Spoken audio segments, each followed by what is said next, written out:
In this video, we'll talk about the Ku Klux Klan, who they really are, why they appeared, why the members of this organization wore white robes and even dressed their horses in them. How powerful was the Ku Klux Klan, and how many members did it have? Why was it unable to gain support among the citizens? And how did one of the largest terrorist organizations in the U.S. eventually cease to exist? It's important to start by noting that before the Ku Klux Klan appeared, there were many organizations in the southern United States, both open and secret, that opposed African Americans, or more specifically, their freedom and equal rights. The American government enacted strict laws prohibiting open murders and vigilantism, but the situation changed with the Civil War in the U.S., which began in 1861.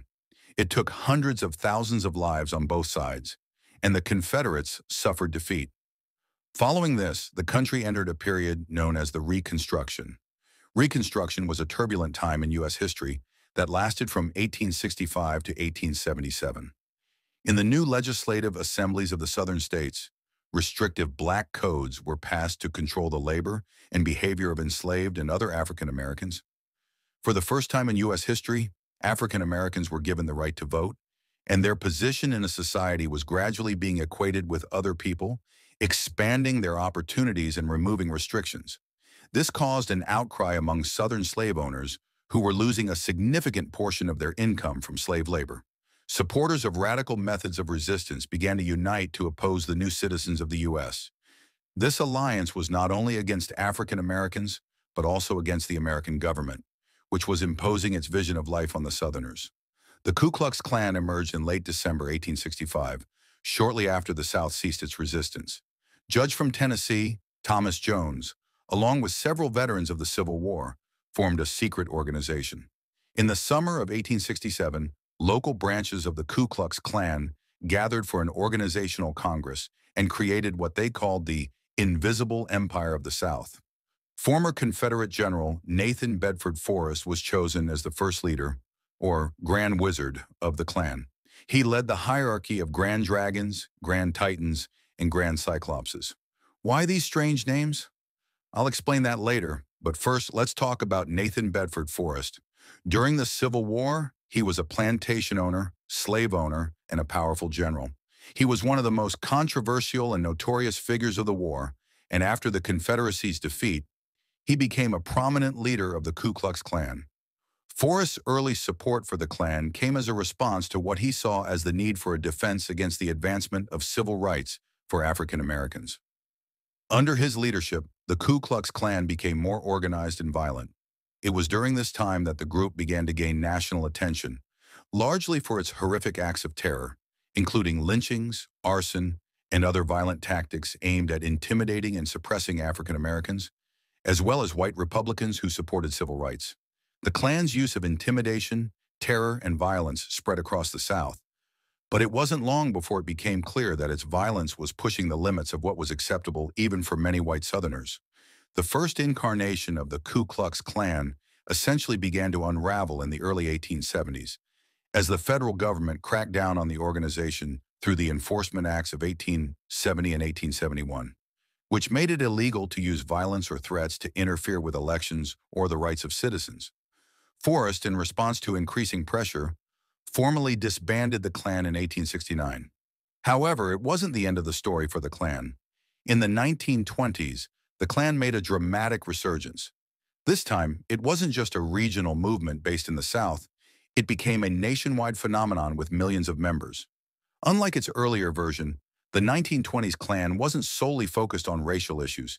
It expanded its targets to include Catholics, Jews, immigrants, and even women who didn't adhere to traditional gender norms. This broadening of focus was partly a response to the cultural shifts of the time, including the rise of the feminist movement, changing immigration patterns, and the perceived threats of communism.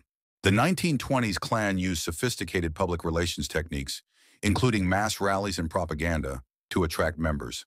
Its symbol, the white robe and hood, became a notorious part of its identity. The Ku Klux Klan of the 1920s was primarily about money, big money. To join the Klan, you had to make a $10 contribution. The Klan also had a monopoly on selling uniforms and regalia to its members. When the number of members exceeded 1 million in the early 1920s, the money flowed in like a river. To give you an idea, at the peak of its popularity in the 1920s, the number of Ku Klux Klan members, according to various estimates, ranged from 2.5 to 5.5 million. They expanded their activities so much that they were present in almost all areas of social, cultural, and even political life of the country. As quickly as the Ku Klux Klan gained its popularity and authority, it similarly disintegrated. There were many reasons for this, but researchers identify a few of the most important. Among them are fanaticism, unnecessary regalia and ceremonies, as well as the cruelty and hypocrisy of the organization. The Ku Klux Klan's greatest weakness, its fatal flaw, was its leadership. The organization itself publicly spoke of its moral stance, but its leaders demonstrated a radically different approach and lifestyle.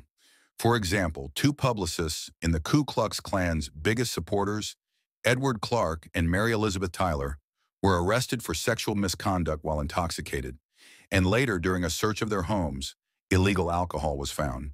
William Simmons, the head of the Ku Klux Klan, was forced to resign. A Houston dentist rose up against him, teaming up with another Klansman, Democratic Socialist David Stevenson. Stevenson, by the way, was a very nasty man. He believed that he was the law and dreamed of becoming a senator and even president of the United States. In April 1925, David Stevenson forced his assistant, 28-year-old Maya Berholzer, to board a train with him to Chicago. On the train, he attacked and raped her.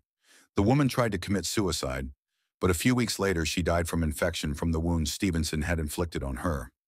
A jury found him guilty of rape, kidnapping, and second-degree murder. The Ku Klux Klan then disintegrated, but it left a lasting legacy. Popular anti-Catholicism was deeply ingrained in the American mind. The third appearance of the Klansmen in American history is no exception. The third iteration of the Ku Klux Klan dates back to the 1950s. This was a time when the black population of the United States was beginning to integrate into society because after World War II they demanded equal rights. The government began to think about how to implement this correctly, and one of the first steps should have been segregation, or rather, its abolition. But this decision did not please the residents of the southern states. They still advocated that blacks and whites be separated from each other in all areas of life. In general, 1964 was the year of the decline and total defeat of the Ku Klux Klan, and it all started with three activists: James Chaney, Michael Schwerner, and Andrew Goodman. They were members of the Congress of Racial Equality and sought to register black voters in the southern states of America. Once they were arrested after the men came to see a burned-down church for blacks. Since they were not the ones who burned it, the men had to be released. On the way back, they were ambushed by the Ku Klux Klan. After that, no one saw them. The case of the disappearance of the activists attracted the attention of the whole country. Millions of Americans watched their search from their television screens, and thousands searched for the boys on their own. The then Attorney General Robert Kennedy decided to send FBI agents to Mississippi to solve the case. 6 weeks later, the bodies of the three dead were found. They were buried near the dam. They tried to restore their influence and authority during the U.S. elections, when Barack Obama came to power, but they failed. Modern civilized society simply has no place for the Ku Klux Klan as an organization. Therefore, they unite in small unions and clubs by interest, where they discuss their plans for reforming America. But without concrete actions and without public announcements, because for some ideas you can even go behind bars. Well, thank you for watching this video to the end.